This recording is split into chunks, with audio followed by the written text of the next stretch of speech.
Hi, this is Steve Harper from YourCreativeLife.com, talking today about networking do's and don'ts, some missteps that I've observed watching people network and doing ineffective networking myself in the past. The first thing I want to say is sometimes networking sounds like a big, scary word. You think, oh my goodness, what is it that I need to do to get people's attention? How do I get them to pay attention to me and focus on me and my work and move me along to this place that I want to be in my career? So the first thing to say about networking is that it is about relationships. It's about building relationships, keeping relationships, and keeping your communication simple and, I would say, grounded. So here's what I mean by that. When I go to have a meeting, whether it's a general meeting or a specific meeting about a show, one of the things that I do that you will know if you've watched the videos about taking meetings and about other networking things is I send a thank you note.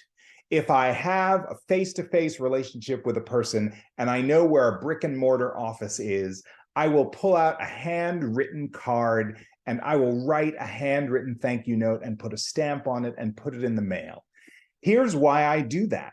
Everybody and his brother, sister, mother, cousin will send an email or send a text. It's a very simple, commonplace thing to do, but it's not the thing that'll get you the most attention.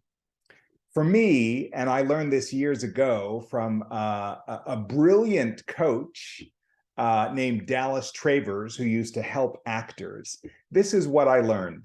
If you send a hard copy thank you note, now think about it. You are a decision maker, a gatekeeper, an executive, a producer, somebody who's looking for writers, and you meet with 10 writers, and 9 of them send you a text thank you or an email thank you. It comes in and out of your email box like everything else, like perhaps your gas bill or a hello from some nonprofit, right? And you get that text like you do from your daughter or your son or your husband or wife, right?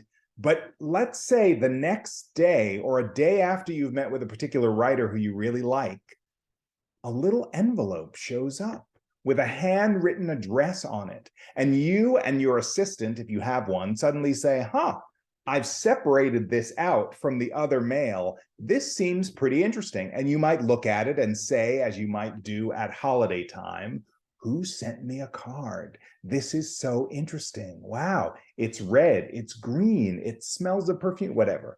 Right? And you open it up and there it is, an opportunity to remember that writer you met with again, a day or 2 or 3 later than you met them the first time.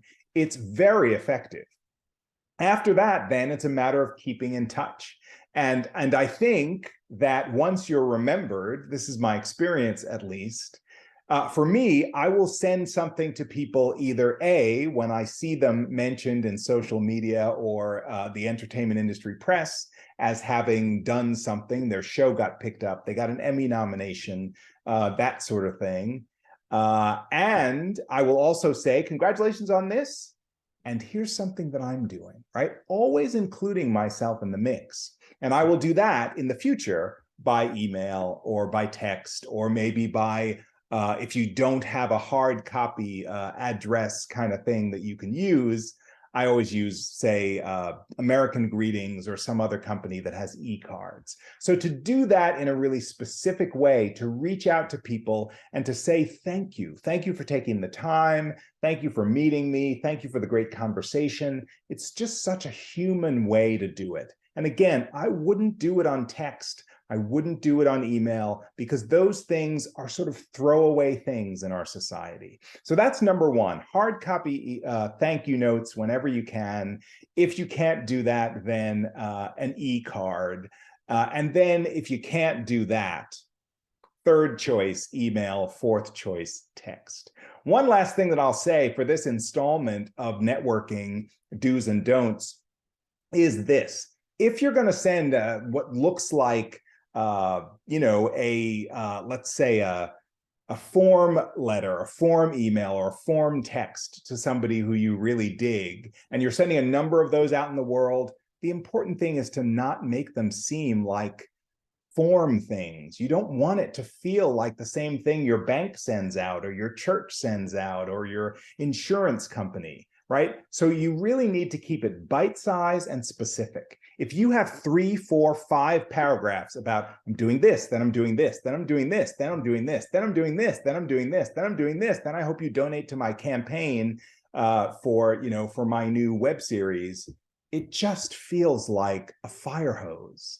Better to say in one specific way, hey, I hope you're well. Congratulations on this thing I saw. And I'm doing this one really interesting thing, or these 2 really interesting things, and I wanted you to know, hope you're well, right? Keep it simple, bite-sized, friendly, like the kind of thing you'd send to your cousin or your grandmother, that sort of thing. The more simple and bite-sized you keep it, and then, of course, you're going to pepper these things over the year or the years with the opportunity to maybe we could have coffee, maybe we could have lunch, but to keep it simple and grounded, not a fire hose of information, not a form letter, but something simple, personal, and specific. And that really sets up the space of being a real human being, building relationships, rather than somebody who just wants something from people all the time. Can you hire me? Can you meet with me? Can you show up? I need more information. Can I sit with you? You don't want that energy. You want the energy that's like, hey, how you doing? I like you in the world. I'm in the world. I hope to see you around. And that energy, I think, will get you far in this industry. Thanks for watching. I hope you like and subscribe this video. Go to yourcreativelife.com for information about my coaching, and be sure to listen to the Secret Writer podcast, which is a really fun offering that you can find on any of your podcast feeds. Like and subscribe that too, and I hope to see you here next time.